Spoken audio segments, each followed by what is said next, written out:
Hello everyone, hope you all are doing fine. This is Gautam from Shailaja as this is another video of Means in Minutes where we are going to discuss on the recent current events from your UPSC civil service examination perspective. Today's topic we are going to discuss on the unrest that is unfolding in your Nepal. As you can see in the picture itself, this is Nepal Parliament building, the adjacent buildings which has been set fire by your protesters who are generally from your Gen Z category. Gen Z is people who are born between your 1996 and 2010. Now, what were the reasons for this protest? What might be the impact of this protest on India? And what is the key learnings for India? We are going to discuss on these factors in this video. So before we go into the actual reasons, we need to have a brief background about the politico-economic situation in your Nepal itself. Nepal was a monarch from the independent time period of 1948 till 2008. And after that, it transformed from monarch into a federal republic. And it took nearly for them 7 years to draft a constitution. So we should be really proud about our own founding fathers who were able to deliberate and arrive at a consensus with regard to the constitution for as diverse country as India in a span of nearly 3 years. Okay, so Nepal, considerably being a more homogeneous society or considerably, I can say, a smaller country, took nearly double the time in order to draft a constitution. So what is the impact on this is that the people's trust on the government is always going to decline when the functioning of the government is not in a stable and a smooth manner. Along with this background, Nepal as a country itself has seen multiple governments collapsing and again reforming, coalitions coming together, breaking apart. So all this political instability has created some sort of a discontentment among the general Nepalese public itself, right? So that is the background with which we need to understand the present crisis that has been unfolding, right? And second important thing is there has been a persistent corruption. There has been allegations about politicians misusing their offices to enrich their own lifestyle, to enrich their own, I can say, personal families. Right, and this has also eroded the trust that the public have on the government itself. Right. Along with that, there has been economic hardship which the Nepalese public are facing. There is high unemployment rate, close to 20%. In India, it's around 6 to 7%. Right. In Nepal, it is around 20%, and majority of the economy is dependent on your remittances that Nepalese workers earn from India and send back to their home, and also on the Indian government's aid and support. Right? So this is the broad context which you need to be aware in order to understand the present day context. Now recently, on September 9th, 2025, your Nepalese government banned all your social media platforms that included your Twitter, present day X, your Facebook, your YouTube, right, and multiple other, you can say, social media platforms, or TikTok, right? Now, the reason for them to ban all these social media platforms, nearly 26 social media platforms, is first thing they wanted to compel companies to register with the government authorities. Second thing, they wanted to combat with misinformation that happens on the social media platforms. Right? The governments always want to control these media platforms so as to set the narrative, so as to ensure that the public is under their own control. Now, all these measures immediately triggered a backlash amongst the youth, especially who are tech savvy, who are more into, you can say, social media platforms, who are aware about what is happening around the world, and who also know how to bypass all these, you can say, bans and you can say restrictions that are imposed by the government. Now, immediately, the citizens, especially the youth from your Gen Z population, felt that this is an authoritarian measure that has been taken by the Nepal government so as to stifle or control the voices of people who are criticizing or questioning the government itself. See, any democratic country, we need to have free media, we need to have we need to have freedom of speech and expression. Only when citizens are able to openly ask questions, they'll be able to keep account or keep the government accountable for their activities.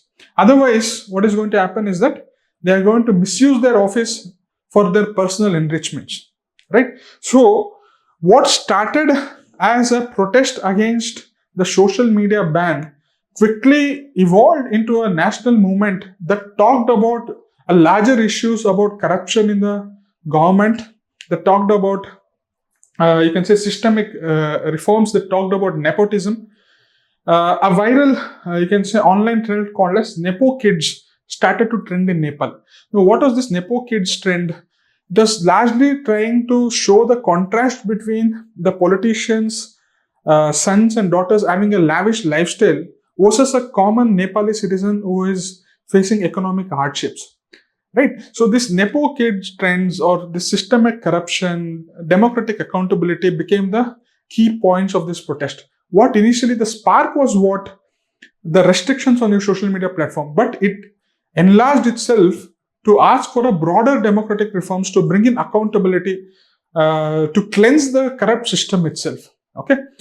Now, the response for this movement was also not handled in a good manner by the Nepalese government. They started to use, you can say, force. They started to use tear gas, water cannons, rather than allowing them to channelize the grievances in a more constructive and democratic manner. They started to use force so as to suppress all these demonstrations and protests that has been led by your youth. And obviously, if you are going to use force, youth is not going to get suppressed, right? You should never enrage the youth population in any society, right? Because they are the ones who are energetic, who want to see some systemic changes, right? So this security forces used your force, water cannons, rubber bullets, and even live ammunitions, leading to death of your 22 people or 22 protesters. That further created fire among the protesters, and it spread like wildfire. Even though there were restrictions on your social media platforms, they used you can say, virtual private network, something software in order to bypass all this, you can say, internet restrictions, and they spread the message. They mobilized the public. Then they were able to again come back with a more forceful protest. And eventually they attacked your parliament, they attacked your secretariat, they set buildings on fire. Finally, it got international headlines, and your Nepalese prime minister had to resign from his position, and they had to withdraw the restrictions that he had put on your social media platforms. Right? Eventually, Nepali army assumed command of your nationwide security operations in order to restore order. Recently, your former Chief Justice Sushila Karki, she has now been appointed as an interim PM until elections are going to be held in your March 2026, so as to reform the government itself. Right? So this is the present status that we are having. Now, what can be the impact of this if it is not again resolved in a more peaceful or calibrated manner? There's going to be heightened security at the border. Obviously, when there is unrest among the public, it is going to spill over in your neighboring regions. Okay? If your neighbor is fighting, is having you can say, unrest, obviously it is going to have one or the other impact on our own house itself. Right? There's going to be disruption of your trade and transport. Whenever there is social unrest, you cannot carry on your economic activities like normal. Even in your, for example, interstate conflicts like your Karnataka, Tamil Nadu, Kaveri water disputes, the first thing the protesters are going to do is make the shops shut down. So all the economic activities or call for a band. So all these economic activities is going to come to a halt. So our trade and transport between India and Nepal is going to be disrupted. There might be migration problems. More people from Nepal might cross over into India until the situation normalizes. There might be a refugee concern. The safety of Indian workers in Nepal itself is going to be under threat, right? So, and more importantly, whenever there is a troubled situation, your external actors want to utilize the situation for their own vested interest. So there is a possibility that China might interfere in order to increase its footprint or increase its influence in the Nepal political circles. Okay, so India has to be careful. India has to be watchful about the moves that the China is going to take, about the meddling that the China is going to take. Right now, India has a predominant influence over Nepali politics, and China is trying to gain that space so as to use it as a leverage against India. So India needs to be careful about what all initiatives the China is going to take. Now, other important impact is India's regional leadership role is also under stress. Now, why? Because you have stability in Bangladesh also. Okay, there was overthrow of your Hasina government, and new government was installed. Now, Hasina, Prime Minister Sheikh Hasina, ex-Prime Minister Sheikh Hasina, has taken refuge or political asylum in India. So that has somewhat disrupted the relationship between your India and Bangladesh. You also have, as you can say, political instability in Sri Lanka. Nearly a year back, a similar kind of a social unrest overthrew the existing government in Sri Lanka and established a new government. So there is still some sort of an unrest that is in Sri Lanka.